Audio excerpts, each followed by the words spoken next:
Hey everybody, it's Erik Torenberg, co-founder, partner of Village Global, a network-driven venture firm. And this is Venture Stories, a podcast covering topics relating to tech and business with world-leading experts.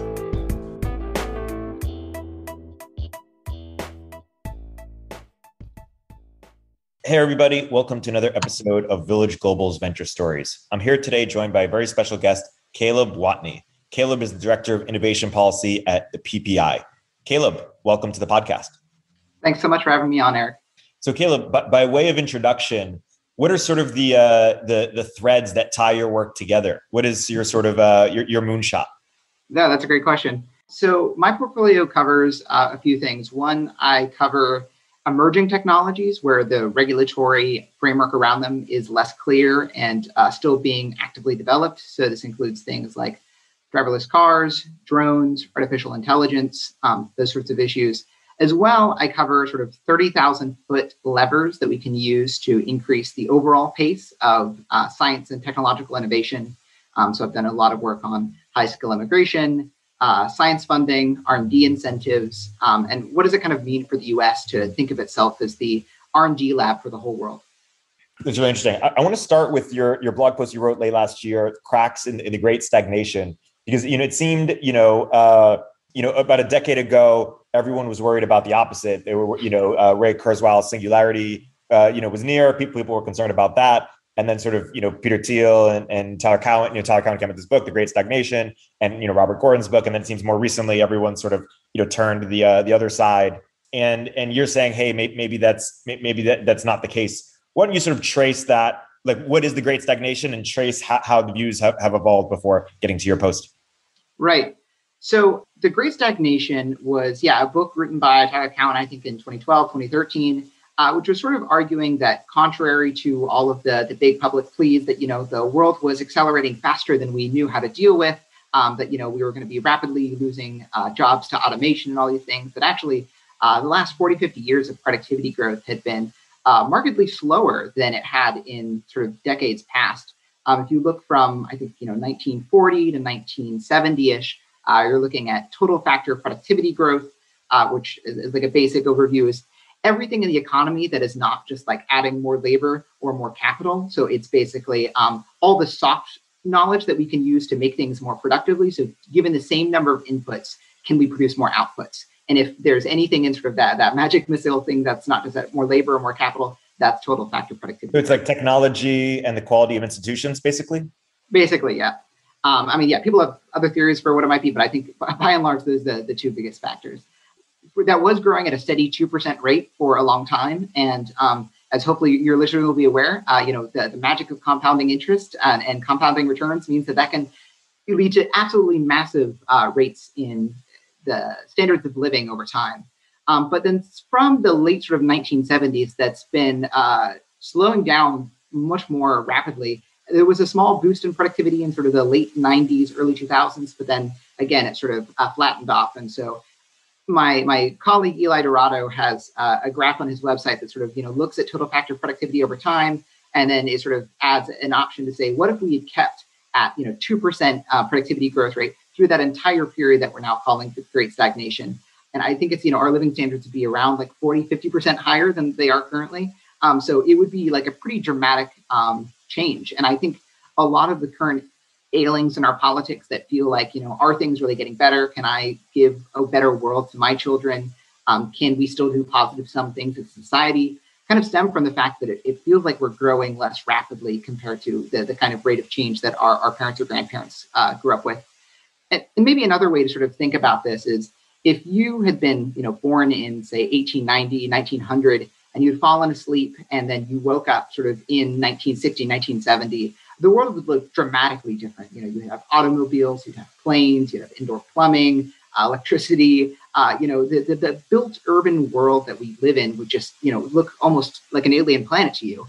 But if you were to have fallen asleep in the, late 1970s and wake up today, before noticing smartphones, the rest of the world would look, mostly the same. Planes are actually flying at basically the same speed. Cars are mostly the same. They're a little bit more efficient now. A lot of the buildings that we built in the 70s and 80s are still the ones that we're living in now. We can't appear to, build new big projects. So, just the physical environment around us has slowed dramatically, and really, yeah, smartphones and the internet is the one big exception to that. And so, what happened in the 90s that got TFP up a bit, and what happened in the early 70s that catalyzed the downfall? Yeah, good questions. On the first question, what changed in sort of the 90s, early 2000s? I think our best bet is there was just a small productivity boom from sort of the application of some of these information technologies. Computers just make a lot of office work more efficient.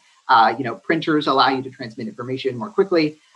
That whole series of, online databases, Microsoft Word, Excel, it used to be college papers were, typing up their papers on typewriters, and now suddenly we had Microsoft Word and we could transmit them over the internet. So there of course were productivity benefits that came from the application of those technologies to the broader workforce. But it ended up looking much more like a blip than maybe, the early 1990s techno-optimists were predicting.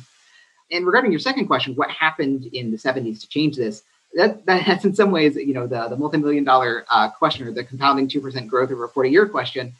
Obviously, people have lots of theories. Some people like to blame Ronald Reagan and neoliberalism. Other people, like my colleague Eli Dorado had mentioned, like to blame, I think, the National Environmental Protection Act, NEPA, which made it much, much more difficult to actually build things in the physical world and change any of our built environment. Or there's other theories. So the economist Erik and his co-authors have a paper on what they call the productivity J-curve, which is sort of the idea that you have these bursts and waves of innovation that can sort of happen first on the frontier, and then there's like a 20-30 year period where it takes for all businesses and the rest of society to actually change the institutional and human capital arrangements that actually make up the basic structures of institutions to actually apply. And so, yeah, you can have all these cutting edge advancements, and there's like a 20-30 year lag before you can actually see it show up in the productivity statistics and in the way that businesses operate, because there's a lot of sticking points and institutional rigidity. And I think there's some other theories, but this maybe some of the main ones. I mean, to your earlier, you hinted at this idea that, if we enter a room, in 2021 versus, 1973 or whatever it is, besides screens, there's not that much, difference. And I'm sympathetic to that idea. At the same time, it feels like the screens is just such a major, part of, like, how much of our day was spent looking at a screen, back then, not much to zero, and how much of our day is spent looking at a screen. Now it's like all the time. Like it feels, so is that somewhat underplaying how big that change is? Yeah, I do think that there is something here. I mean, sort of critiques in this category, you could say there's maybe a mismeasurement problem. Maybe the productivity statistics are not accurately capturing what we want them to. And one that I am sort of sympathetic to is, the idea that if leisure quality, if how good it is when we're not working is basically increasing, because before, maybe you're sitting on your porch enjoying a nice evening, and that's great. But I guess in demonstrated preferences terms, people seem to really enjoy watching Netflix and interacting on Twitter and being part of the culture war or whatnot. You can argue whether those things are a good or a bad thing, but people seem to prefer them, at least, to the leisure activities that we had in ages past. So if it is true that, our the amount of enjoyment we get from our leisure is increasing, that's not going to show up in sort of narrowly measured GDP statistics. But there's maybe some reasons to be sort of skeptical of that. And I think even if it is true, it's just the case that sort of leisure improvements can't compound and grow in the way that productive improvements do. So like every new productive improvement that we can make can actually build on previous ways of productivity, which will lead to that sort of compounding effect. But we don't seem to see the same thing with sort of improvements to leisure. And so you could say maybe actually improvements to leisure just matter less on some level because it can't be, subject to the same compounding returns. Yeah. Jose Luis Ricon has a blog post where I think he sort of doubts is just dubious of the concept of TFP more broadly. Are you aware of his sort of, argument against the Great Stagnation idea, and how might you respond to it? Yeah, I think broadly, I think Jose points out, a lot of good things, and there is sort of subjectivity to how we measure these things or what we choose to say is important or not. But I think just as one almost check, I guess, on a lot of these questions or thought experiments is just how different does the world seem to our ancestors? And again, I think that's sort of the power of that thought experiment of bringing somebody from 1910 to 1970 and from someone from 1970 to today. Is there's some sort of like a gut check. Like if part of the whole point of progress is that the world seems different or better in ways that it was in the past. Then like you should be able to imagine the ways in which that would change. So again, I think, yeah, there's certainly parts of Jose's critique that I think make sense, but I think on a gut level, it does seem like we've slowed down. Yeah. Do you agree with Robert Gordon's sort of, or just the broader low-hanging fruit? How about this? I think it's a theory to be considered, but I am not all that persuaded. And I think in some sense, that should almost be the last hypothesis we go to from maybe a normative standpoint, that I think there's something sort of self-fulfilling about stagnation and slower technological progress. And so almost if you were to consider two hypotheses that is technological slowdown inevitable or is it actually a choice that we make?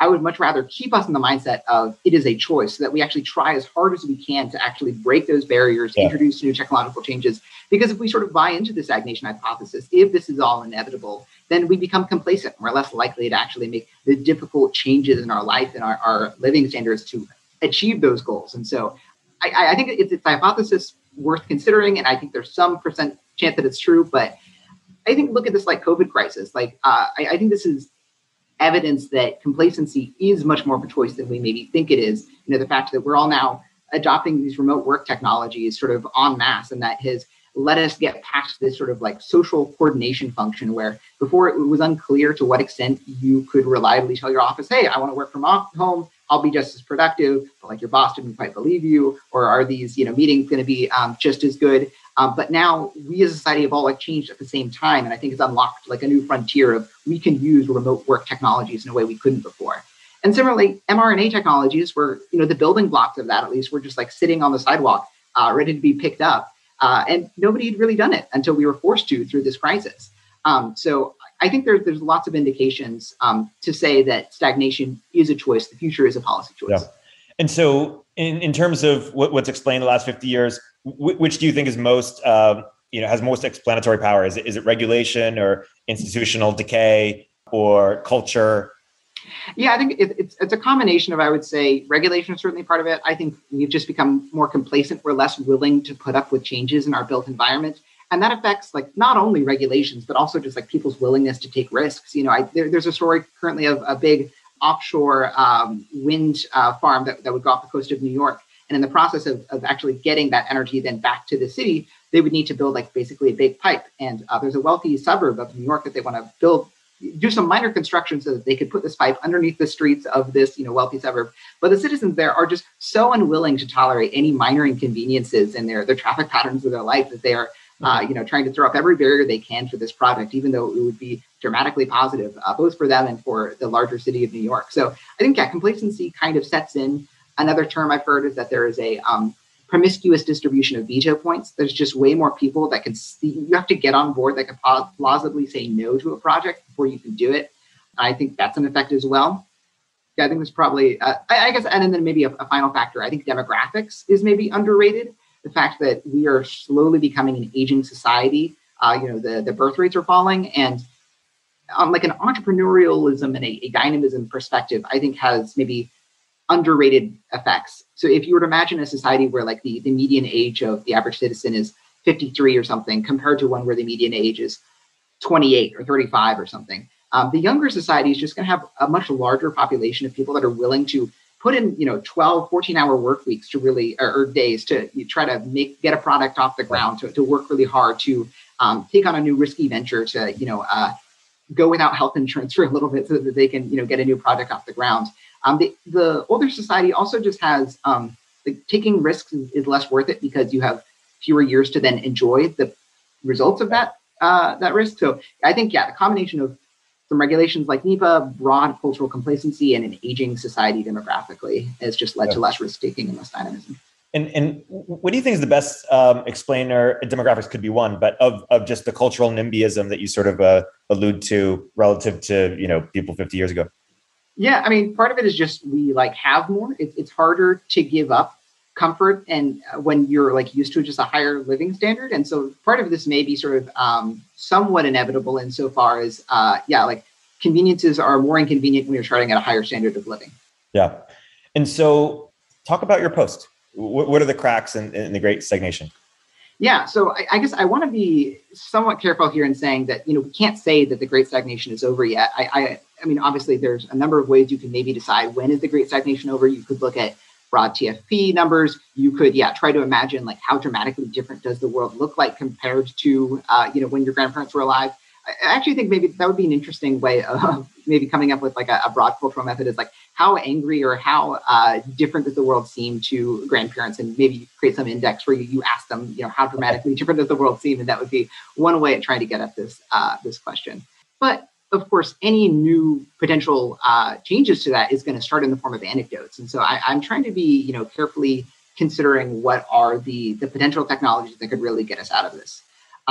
And so, in particularly technologies that would maybe affect the physical world, given that that's where the slowdown has been. So for the last, 5-8 years, one of the big maybe hype stories or areas where we could get out of the Great Stagnation, potentially at least in one area, is driverless cars.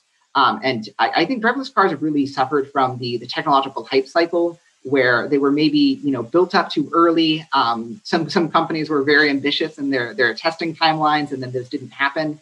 And now sort of, especially a lot of elite, journalists or trendsetters or policymakers are sort of disillusioned with the promise of driverless cars. And there's almost a tendency to say, oh, well, it's just like an impossible problem we're never going to get at.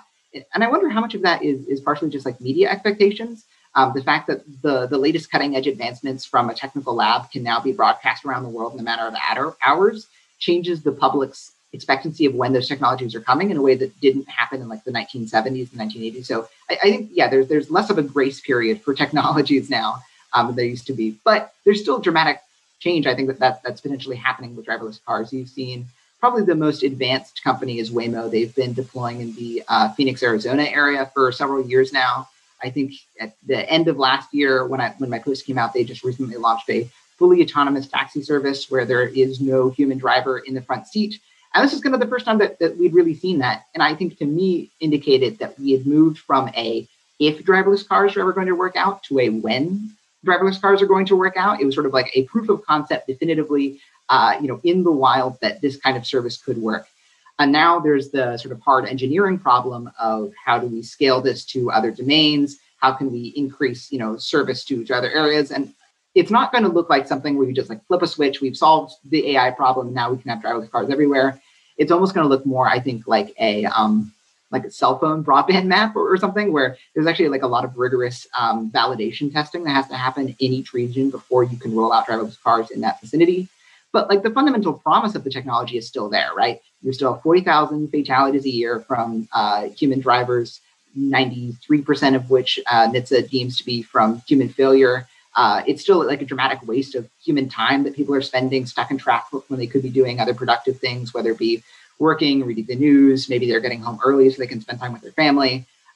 And I guess just from like a transportation level, there's like a lot of people that struggle to get around, whether they're disabled or they're blind or they just don't have access physically to a car for financial reasons. Like you can also dramatically decrease the cost when, you remove the labor component of driving as well. So I don't want us to lose sight of the original promise of driverless cars. They have been overhyped in the past, but I think they're still coming. And it will be a dramatic change to our built physical environment and how we tangibly move around the world once they come.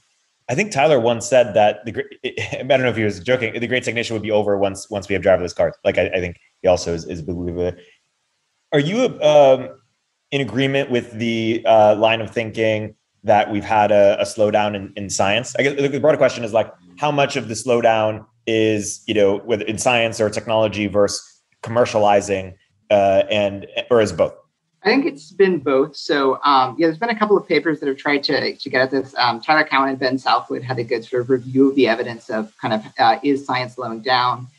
There was also a famous paper a few years ago, are ideas getting harder to find? You can look at how many scientists does it take to be on a team to come up with the next big breakthrough theoretically? How far apart are those? Basically how many scientists and how much time are we having to pour into each incremental advancement to get the next unit of scientific breakthrough. And a lot of that sort of corresponds well with maybe a Gordon story of low-hanging fruit. Now it's getting harder and harder. But I think, again, that's sort of premature to say. I think We've also had a lot of rigidity in the way that we fund science and the kind of science funding institutions that we have. You're seeing that the average age of principal researchers is continuing to get older and older. The amount of time that principal researchers are spending on grant-related compliance and maintenance is getting older, or is getting longer and longer. There was one report that said it's like 42% of the principal researchers' time is spent on these sort of grant-related compliance issues. It's concentrating in just a handful of major universities, and it's actually just concentrated in universities overall. I think universities are a very important part of the science funding ecosystem, but maybe we've sort of doubled down too much just on universities being the sole way that we fund science. You could sort of think that maybe every kind of institution has its own biases in one direction or another. I think academically funded research is going to maybe have a bias towards things that are easily publishable, things where you have a high likelihood of success so that you can then get citations and move towards your tenure track job. Things that are maybe funded by the federal government are going to have a bias towards spending, or things that have a clear national security valence.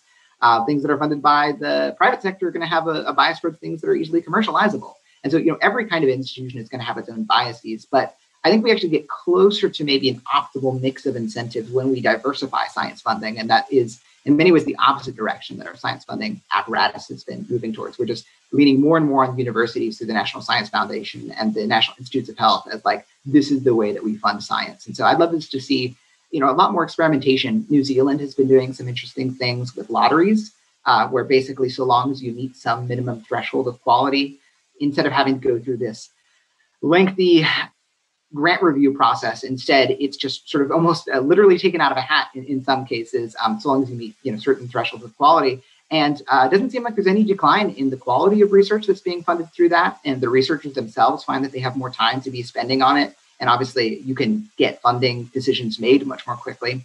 And so that's almost like an interesting, like outside external test of how useful is this whole process of this lengthy, rigorous grant review process. Is this adding much value at all? I'm sure it's adding some on the margin, but at the very least, we should be trying to almost turn the scientific method itself on how we fund science, and try a lot more experimentation, randomization, see what works out, and scale the things that work in small experiments. And if we did that, I think we would then have a lot more evidence on whether or not science is actually slowing down. Because what we can say is that science is slowing down given our specific set of institutions. But we've just kind of been doubling down on the set of institutions we have. I think it's premature to make broader claims about science in general. Yeah. And so what you're saying is, if you could wave a wand and change how science is funded, you would move from a centralized, sort of homogenous way of doing it to a decentralized and more diversified approach. Now, paint more of a picture of how we do it today. Like, what is a pie chart of how funding works, and what you would want it to look more like? Sure.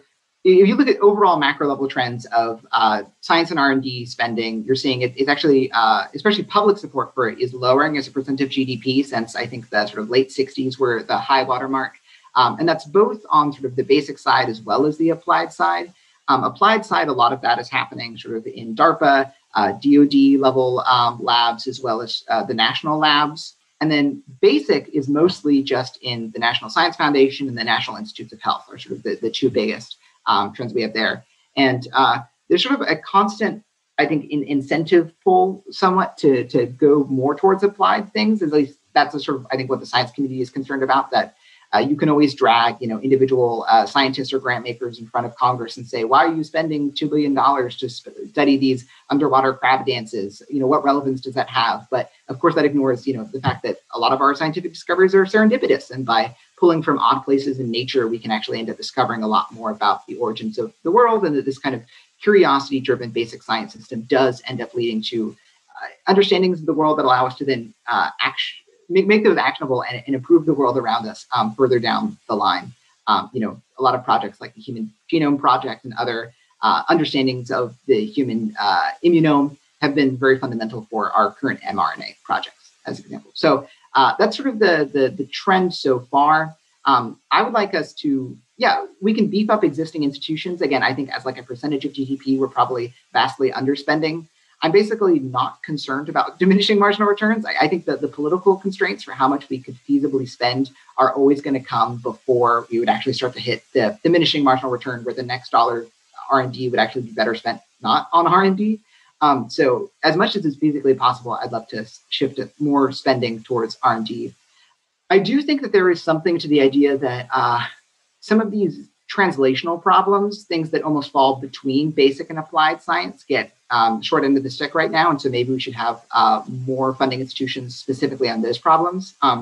Adam Marvelstone, who is a researcher with Schmidt Futures, and I think he wrote a paper for the Federation for American Scientists on the idea of focused research organizations, which are trying to attack these sort of translational issues or areas that don't clearly fall in either basic or applied, or sometimes we almost need a better set of tools to then attack basic science problems. So, for example, to have a better understanding of how consciousness works and how the brain works, our existing toolkits to just map the brain are really underdeveloped. But if you think of how do we understand consciousness as being a why question, sort of basic science, and then how do we map the brain is a very applied problem. It's actually an applied problem you need to solve in order to do a lot more basic science funding. And there's not like clear institutions that would have the mandate to tackle some of those in-between problems. And so I like the idea of focused research organizations as one way of trying to get at those. I think we should probably be experimenting more with some of these DARPA models where you have strongly empowered program managers who have the ability to rapidly hire and fire people, take on new projects without a lot of bureaucracy. And I think there's also something to the idea of definite timelines that oftentimes bureaucracies can sort of become sustained or exist to make their existing programs persist over time, even where it's no longer necessary. And so another example from focused research organizations that I like is it's sort of set 5 to 7 years to work on this very specific hard applied problem. And then after that, once you've given your specific deliverable, focused research organization is going to be dissolved. And then maybe you can fund some new ones later down the line. But I think those are all elements of science funding that we should be trying more. Yeah. And what about the Bell Labs model / just more broadly, like how much, how do we think about private versus public? No, that's a great question as well. There's a lot of interesting questions about why did the industrial research lab decline? And some people, I think it was almost a result of a near monopoly, that basically you had a bunch of excess rents that were being created by a national level monopoly or a monopoly over a broad set of technologies. And then because you had basically, it was capturable then upstream. If you made some new breakthrough in applied mathematics, because you had such a broad layer of this whole technology stream, you could guarantee you were actually going to benefit from that. It was going to become profitable. And so places like Bell Labs and Xerox PARC were able to spend very lavishly on basic research because they had a broad enough swath of the downstream pool that they felt like they could capture it. So that's sort of one theory. I think another thing is just it's become more competitive, basically, the technology sector. It's just harder and harder to almost like in a 0 to 1 sense maintain that monopoly for a long period of time that would make basic science funding worth it. And so I think that's in some sense a problem. You could say like a lot of these basic science things are just not capturable enough. And so one way you could feasibly try to get around that is to try to incentivize more basic scientists to work in corporate settings, but basically subsidize their salary. So I haven't formally written this up yet, but I've been playing around with the idea of something like a basic R&D tax credit, which could layer on top of the existing R&D tax credit. You could think about our current R&D system as being very narrow in how much it covers. It only covers basically like the expense is no longer taxable, but you still have to physically take on the expense. But it covers a very wide set of possible expenses because the IRS doesn't want to get super into the nitty gritty of saying that this counts as R&D and this doesn't. So you can set, or layer maybe on top of that, a basic science credit, which does the opposite. It's very deep in how much it covers, but it's very narrow in the scope of what it covers. And so hypothetically, if you were willing to take on a academic scientist or someone who all of their research was going to be public or being published in peer-reviewed journals, maybe the public is going to be willing to take on 70, 80% of their salary costs. And if you set up an incentive like that, I'd be very curious to see what kinds of organizations, what kinds of companies would then be willing to take on basic scientists, embed them deeply into their industrial processes, and see what kind of new products or new kind of insights we could get. Yeah. You wrote this blog post sort of untangling innovation policy and all the sort of sub-buckets that get lumped under industrial policy. Can you talk about why it's important to untangle what sort of people get wrong when they think about that? Sure, yeah. So this was a post I was trying to there were just a lot of frustrating conversations I felt like happening in DC around the need to bring back industrial policy.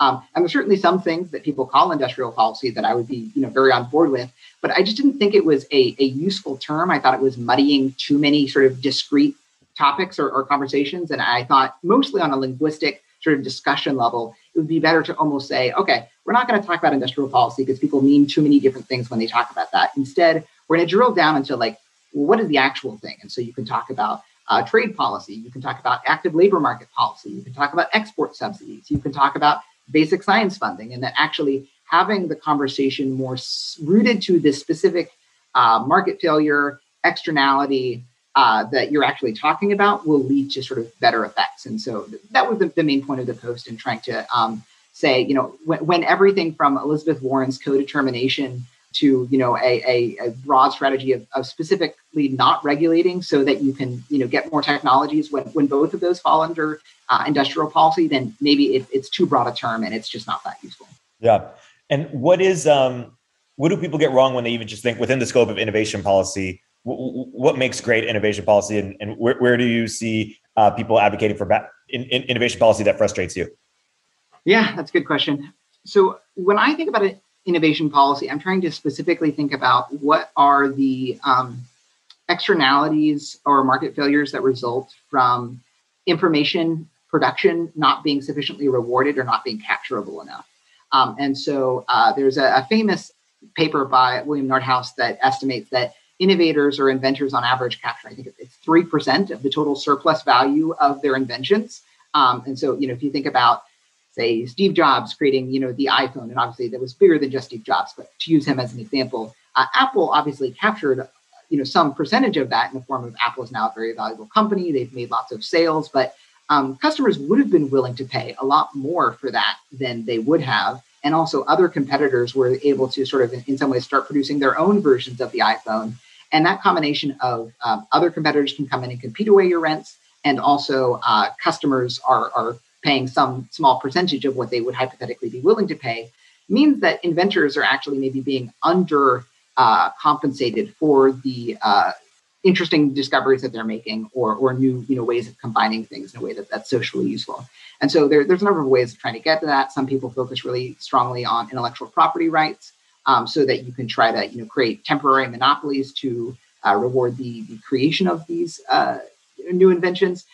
But some of the problems with that is that in certain areas, new inventions are actually just very combinatorial, where if you kind of just almost at random take insights from various areas and build on them on top, like almost imagine Lego blocks or something, then that creates the new thing. And if you then are having to pay a tax on every surcharge of each Lego block that you're building on, it ends up being very expensive and disincentivizing things. So I think intellectual property is a useful model for incentivizing innovation in some areas, but maybe less useful in other areas. Like it seems pharmaceuticals right now seem like a clear success story of intellectual property, whereas maybe software development is more of that iterative combinatorial Lego block model, where software patents seem much less useful.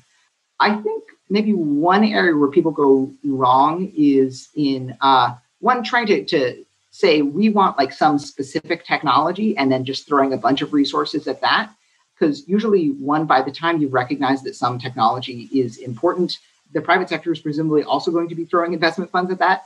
And two, oftentimes the things that you should actually be concerned about are maybe things that you're not thinking about. And so right now, I would expect that there's going to be a dramatic surge of investment to prevent future pandemics. And that's great. But we're probably not thinking as much about what are the future harms from supervolcanic eruptions, or from asteroids, or from a solar flare that wipes out the electrical grid, and sort of very top down. We have specific technology area X that we want to invest in, or that we want to make progress in.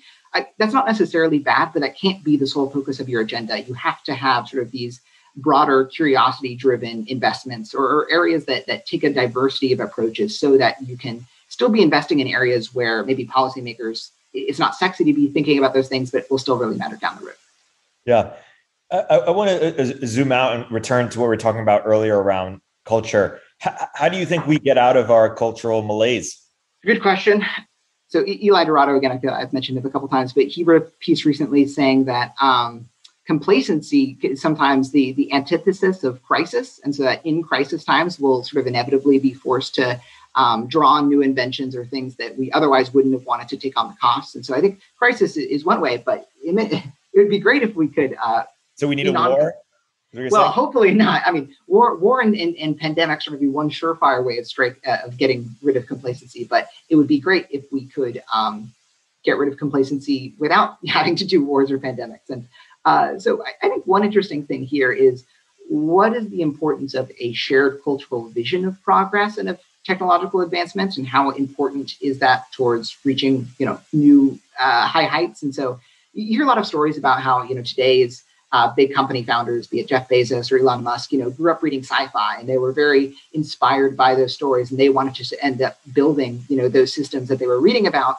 And so some people hypothesize that, maybe we should have much more optimistic sci-fi as a way of trying to inspire the next generation, and that if we culturally are thinking about and spending a lot of time sort of raising our collective sights of what we want our society to reach, then more people will actually try doing that. And I think there's probably something to that. Although I do wonder to what extent sci-fi or optimistic sci-fi is a lagging versus a leading indicator of economic progress.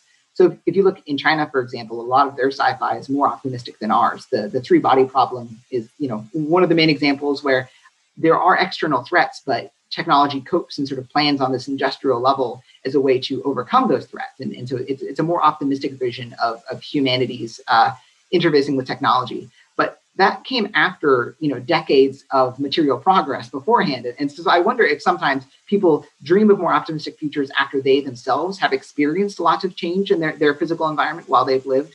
And so, to what extent positive, optimistic science fiction is a lagging or leading indicator of economic growth, I think is still kind of up for debate. But I would imagine it kind of does both. Maybe it both arrives after decades of progress, but then it also helps sustain progress by sort of giving a vision of the future that new innovators want to aspire towards.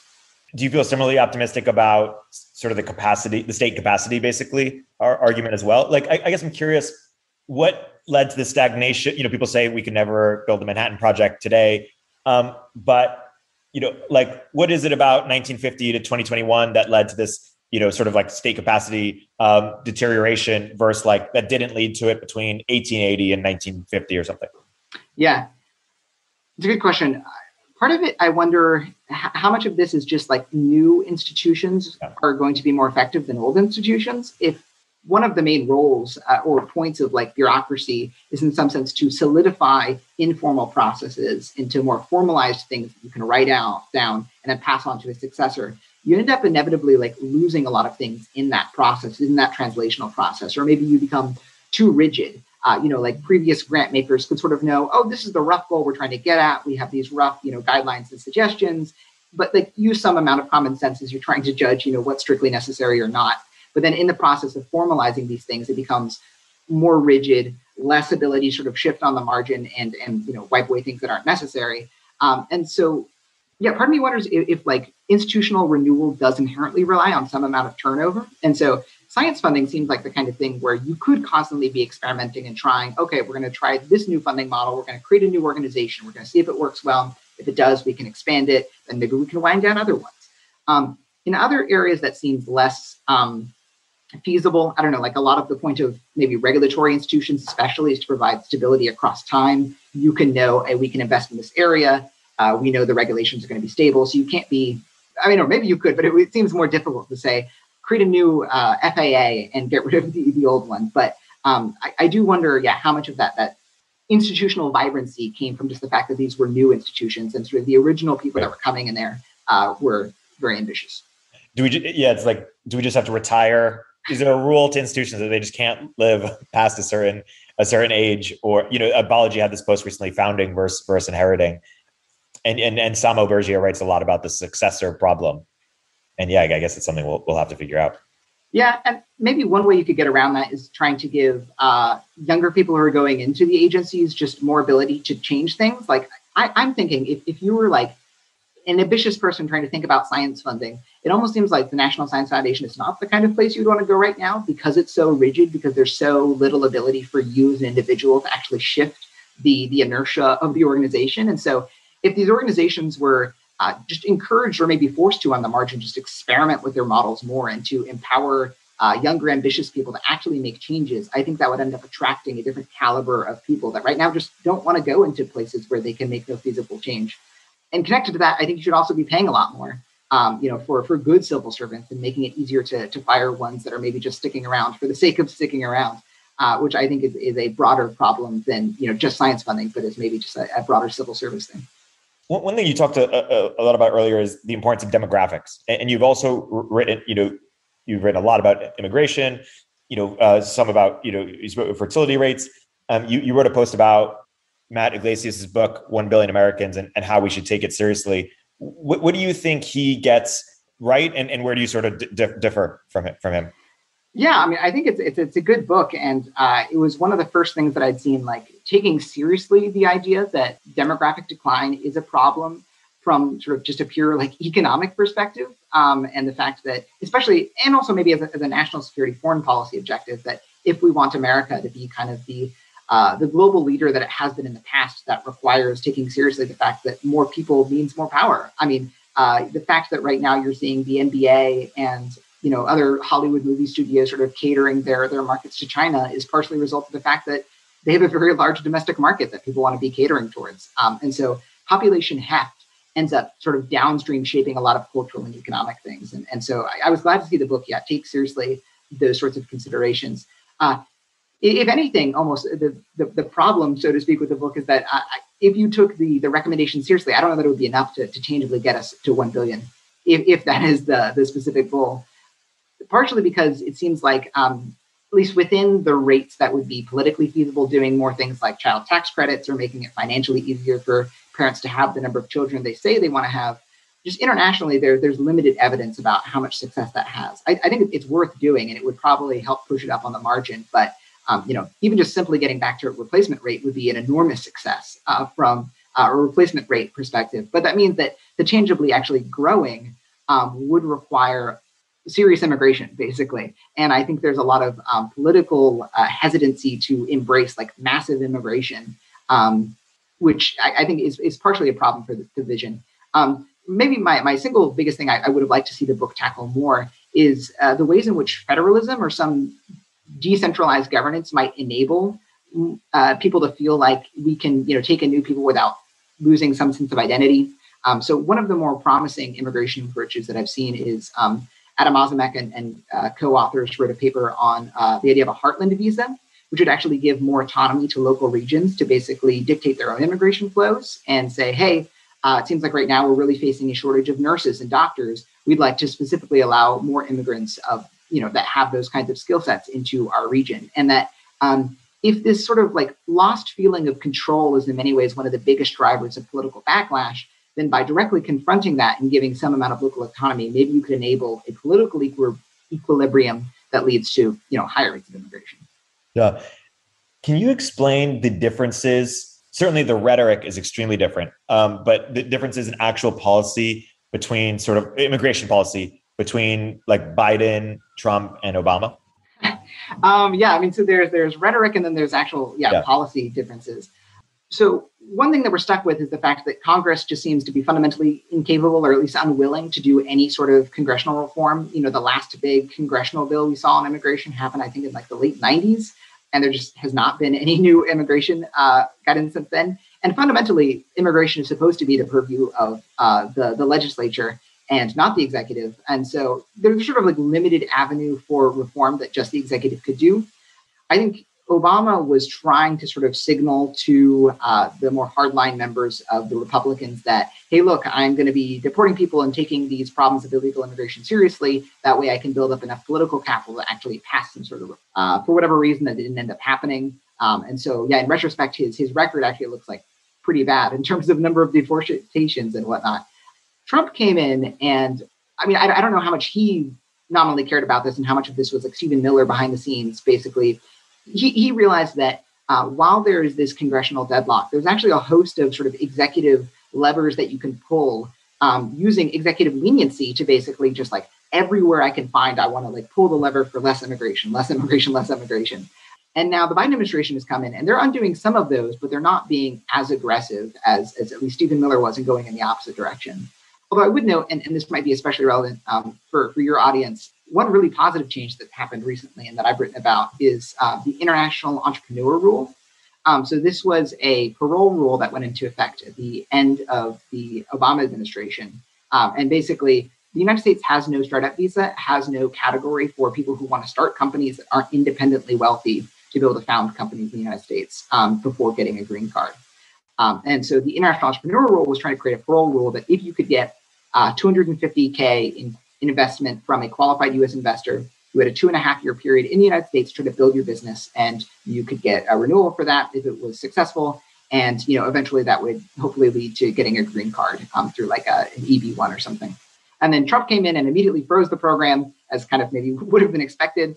And I think like a total of 10 people applied or something, but it was never formally rescinded. It was just basically frozen.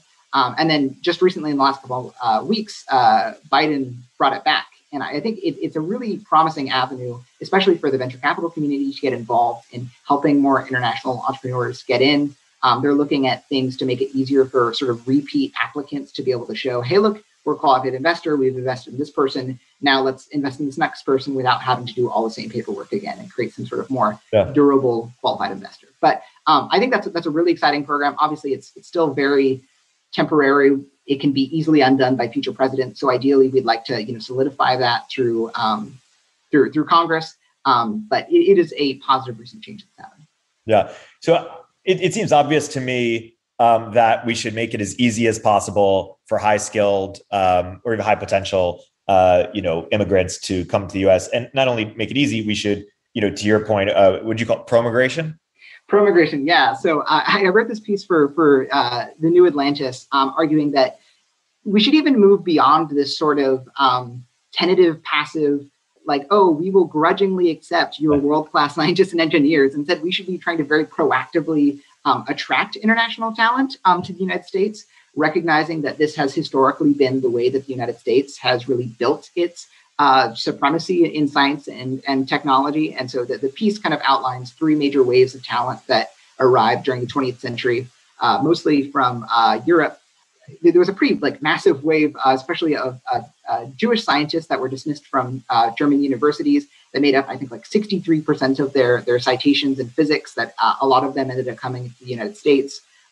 There was a pithy quote that the United States and the Allies won World War II because our Germans were better than their Germans, which kind of I think goes to show how important this infusion of international talent was. And so borrowing a term from a friend and economic historian Anton Howes, pro-migration or promigration would be a proactive approach to migration, which tries to actively recruit international scientists and engineers and technical practitioners to the United States, either through promises of citizenship or active financial incentives, but just basically recognizing how important these flows are to the United States, and not just to the United States, but almost to the global progression of science. There's a recent paper that came out that if you look at sort of, teenage medalists in some of these math competitions, that it's this international math competition, and medalists who moved to the United States ended up being 6 times more productive than medalists that moved to other countries. And so this isn't just sort of a rah-rah, go America. This is the United States is at the cutting edge, the frontier of a lot of these technical and scientific fields. And because of agglomeration effects, if we can pull all these scientists into, these research clusters, they can all become more productive and we can actually move out the frontier more quickly. What would constitute a very effective, if you were in charge of this department, what strategies would you recommend? Yeah, I mean, I think one of the first things is changing some of the incentive structures for immigration agents.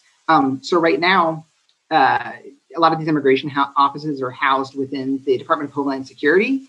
And it means that there's almost, it's a national security culture. You have, ex-military people who are then coming over to U.S. immigration enforcement and sort of, running and screening the candidates there.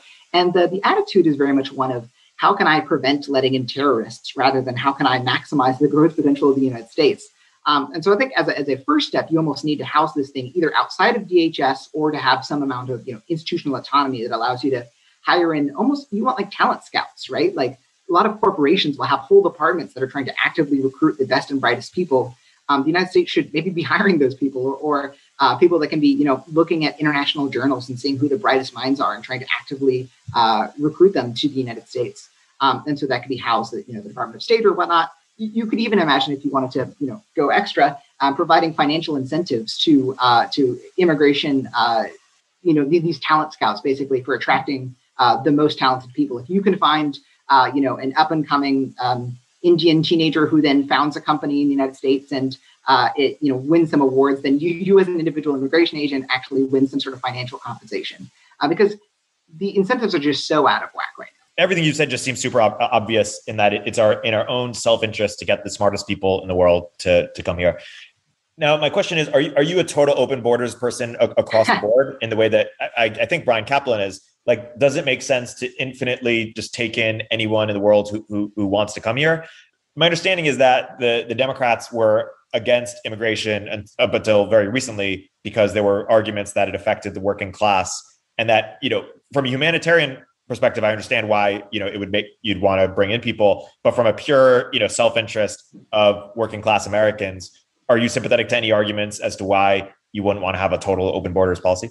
Yeah, it's a tough question. So I think personally, on like a moral level, the pure moral logic of open borders is pretty hard to fight against. And I mean, maybe this is just because I have policy brain and I work in DC, but I'm just so focused on sort of the political barriers that even though I find the moral logic of open borders pretty compelling, I don't spend much time thinking about it or really advocating for it because I just think we're so far away from there that practically any attempt to sort of dramatically throw open the borders would probably lead to a political backlash that would actually be pretty harmful to the long term thing. So I almost think about how can we, in a politically sustainable way, increase the total number of immigrants that can come to the United States, and so. That is maybe some version of open borders, but it would still be dramatically different from Brian Kaplan's view. But that's why I think some of these things that try to give regional autonomy or try to very clearly show this is in the interest of the U.S. are going to be the most politically feasible, at least in the short term. Yeah, there's one argument that working class Americans, does it affect some of their some working class Americans' wages or job loss? Yes or no? So I think some people try to say, no, it's better for all people at all times. And I think other people try to say, hey, it's worse for some individual Americans, but better for US GDP or something. Yeah. The empirical record is sort of confusing on this just because we haven't had that many mass, increases in immigration over time. The Mariel boat lift experiment is, the one that's probably gotten the most study. And it seems like the consensus there is this was on the whole very beneficial to most people. There are maybe some small categories of high school dropouts that were natives that did end up seeing a small decrease in wages, which I think gets to I would say so. If we did dramatically increase immigration, it would not surprise me that in the same way free trade is on the whole beneficial but can have some regional losers. It's important to have system level safety nets basically that can catch those people, help them get reintegrated into society. Friend Sam Hammond has written, the idea of the free market welfare state, the idea that actually free markets and social welfare programs are compatible and actually complementary insofar as you can secure political buy-in for a more dynamic society when people feel like I'm not literally going to be starving on the street if I somehow lose my job. So I think that's important. And then I think the other element that is underrated that I think is starting to get more attention now is the importance of full employment and tight labor markets as a way of actually giving workers more leverage in a lot of negotiations with employers. And so, the importance of getting labor market policy right, monetary policy right. I'd like us to see maybe active labor market policy where we, especially for people that have been long-term unemployed or for people that are just recently, coming out of the incarceration system, they should actually, the employers that are willing to take a risk on them should get an active credit to basically help pay part of their salary, because the long-term detrimental effects of unemployment are just so large. And so I think there's a lot more we could do to try to help get native-born workers that have been traditionally disenfranchised back into the system. But it is something to think about. I don't think we can just wave a magic wand and pretend that there's no downsides. Yeah. In the Patrick Collison interview with Noah Smith, Patrick says that we should make sure not to combine regional development policy with science policy. Do you have a take on that? I think in general that makes sense, and that oftentimes some of these things can become muddied. And this is maybe actually another criticism, tying back a little bit to industrial policy, that in the effort to do 3 or 4 things at once, you'll actually end up doing none of them very well. And so insofar as it is possible, I think it is wise to try to keep these things separate and focus on what is the most efficient science policy, how can we do that, and then what's the most efficient way that we can actually help all regions feel like they're being benefiting. and try to do that. I recognize that sometimes for political reasons, you have to bundle these things. And so, you can have on the object level, what's the ideal way of having these things. And then you can have political compromises where sometimes you have to bundle these things in maybe slightly less efficient ways. But having the goal of trying to handle these things slightly separately, I think is a good one. Yeah. What have we learned? We talked about immigration. That's one set of demographics. What have we learned about why fertility rates are falling? And what can we do to change that, should we want to? Yeah, I mean, it's a really hard problem. It seems like it's almost like a global constant that as incomes rise, as we have more female participation in the labor force, which is a great thing, and as women all over can feel like they have more autonomy and control over their lives and careers, that just it becomes harder to have the number of children that people say they want to have. And I think that's an important thing to focus on. The goal here is not to force people that don't want to have children to have children. It's just we can see in survey evidence that people say they would like to have 2 or 3 kids, who are then in actuality having 1 or 2 kids. And so making it possible as a society to have the number of kids that people say they want to have, I think, is an important goal that we should be taking seriously. I think things like child tax credits are a good way of getting at that. I think the cost of housing, especially in a lot of areas where they're actually good jobs, is astronomical and a big barrier. If you want to have a kid, sometimes just having a bigger house is really useful to then, house those kids. And so then if you're trying to trade off between, I like working in the big city, having my cool job, and I'd like to have another kid, but I couldn't afford to get a bigger house, then that forces people to make trade-offs that are sort of suboptimal, both for them and for the larger nation. And so I think taking housing costs seriously is another way that we can try to make it easier for people to have the number of kids they say they want to have. Andrew McAfee has a book, More from Less, where he basically argues that as countries get richer, they use more energy and emit, but there's a certain point by which they get even more rich, and they even richer, and that starts to reverse. Basically, consumption and energy usage starts to get uncoupled. Is there something similar, do you think, with fertility, in the sense of if we had the growth that Eli Dorado was talks about, that people would be wealthy enough to afford bigger houses or be able to focus less on their careers, maybe because they're they feel richer? Or do you think that's unlikely? Yeah, I think that's right. I mean, you could sort of think. I sometimes think about as a society gets richer, you can almost imagine it going up like Maslow's hierarchy of needs. And so, the first rate is can I get shelter? Can I get food? And then, you move on to, do I enjoy my job? Do I feel like it's safe working conditions? Do I enjoy my colleagues? And then as it moves up and up, eventually you start to get to self-actualization. And this is where people's reported versus demonstrated things can be different. And so it's hard to say, obviously I think we should try to make it easier for people to have the number of kids they say they want to have, but maybe it's just the fact that there are really hard trade-offs between, I want to feel very accomplished in my career, and I want to spend a lot of time traveling, in my early 20s. And I don't want to get married until I feel like I'm very settled in my career. But then I also want to have 3 kids. And it's just really hard to do all of those things. And so I think, there are some broader cultural questions here.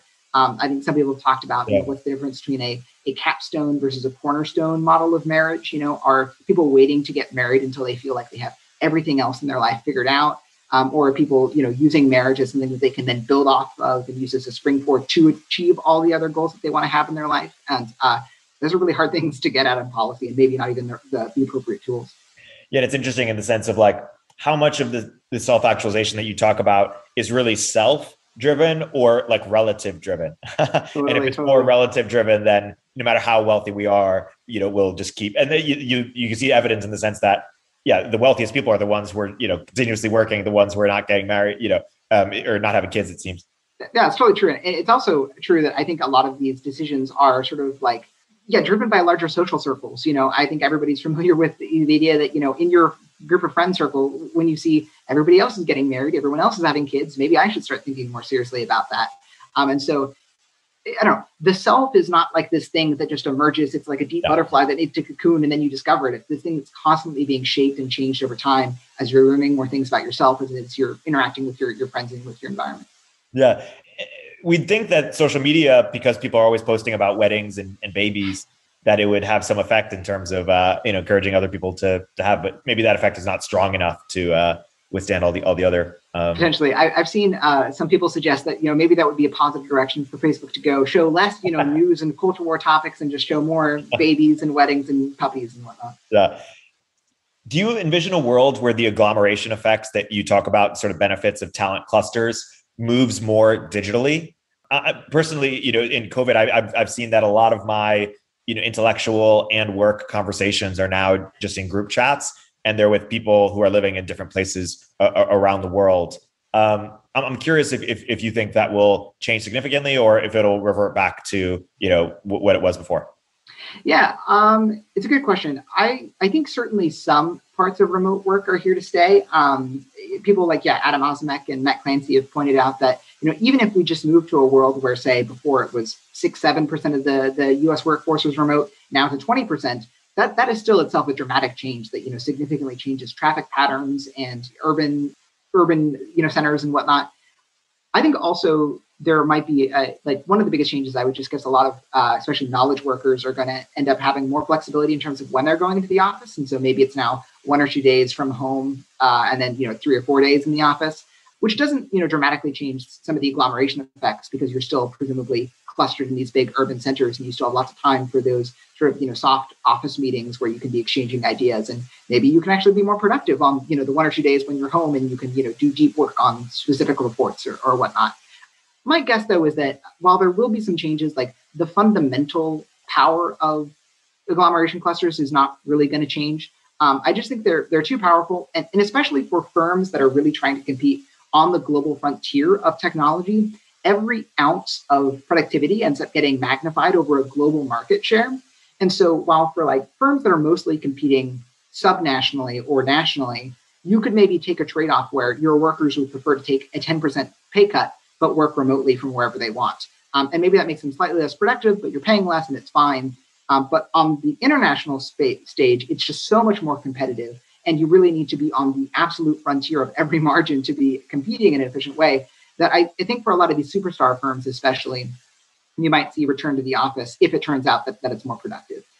I think the other factor here is cities and urban clusters don't form just because of agglomeration effects of stronger workplace productivity, but also because there's urban amenities that people like, and because there are dating and marriage markets that people are trying to be part of in cities. And so even if you went to remote work in a fair bit of things, I still think you would have big urban cities where young people go to find potential marriage partners to work. And then once you already have some degree of clustering that's just natural for these kind of social reasons, then almost the cost of in-person work is much lower.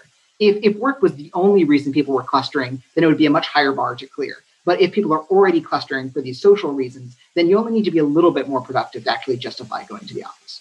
That makes sense. As a closing question, I'd like to name some thinkers, and I'd like you to identify a disagreement that you have with any one of them. You don't have to do every single person. The thinkers I'll name are Maria Mazzucato, Peter Thiel. Okay, so disagreement with Maria Mazzucato. I think her book title and sort of the framing of the entrepreneurial state is just a fantastic idea, and it's great branding. And the idea that the state should be ambitious and very proactive about trying to earnestly foster technologies and new scientific advancements is completely correct. I think sometimes the way that she thinks about structuring some of these things doesn't make a lot of sense. I don't know that there's a strong case for having government actually have shares in the companies that they're investing in. In some sense, they're already going to be rewarded through higher tax revenue and higher economic growth rates if the companies are successful. And trying to tie in some of these government shares can lead to weird issues of corporate control or how are these boards being structured or whatnot. So I think in broad strokes, the idea, the framing, the importance of investment is spot on. I think the actual mechanics about how this should be run are kind of weird and wonky. Main disagreement with Peter Thiel. I think he has a lot of interesting things to say about state capacity. I think he's thinking on immigration is totally weird, and I do not understand why he's so averse. I think maybe he thinks the American project is a lot more fragile than I do, or the extent to which America, as an ideal, can be constantly changing or shifting a little bit as we bring in new scientists. But I just think, he fundamentally misreads the economics of innovation and how important sort of the United States as a multi-ethnic liberal democracy is really important for our status as being the world's leader of innovation. Are you sympathetic with the idea that we used to be better at assimilating immigrants, and now we've sort of like lost confidence that we should assimilate to American as opposed to this American idea, as opposed to sort of defer to whatever they not assimilate, I guess? Yeah, I think there's some concerns about, like what's going on in like certain elite circles can be kind of weird and wonky. But I think overall, like broad-based America is just as good at integration as we have been in the past. And actually, America is like much, much better at integration than like most other nations. I think trying to look at, some of the difficulties that have been happening, say from the Syrian refugee crisis, are just fundamentally different, both because the United States is just much better at integration as a society, and we're much bigger, which also helps too. Yeah. My guest today has been Caleb Watney, Director of Innovation Policy at PPI. Caleb, for people who want to go deeper, where can you point them? Yeah, so I post most everything on my Twitter feed. So I'm at Caleb Watney on Twitter. I have a blog, agglomerations.tech, where you can check out a lot of these things. And then also on the PPI website, you can see some of my research papers. Awesome. Caleb, thanks for coming on. This has been a great episode. It's been great to chat, Erik. Thanks for having me.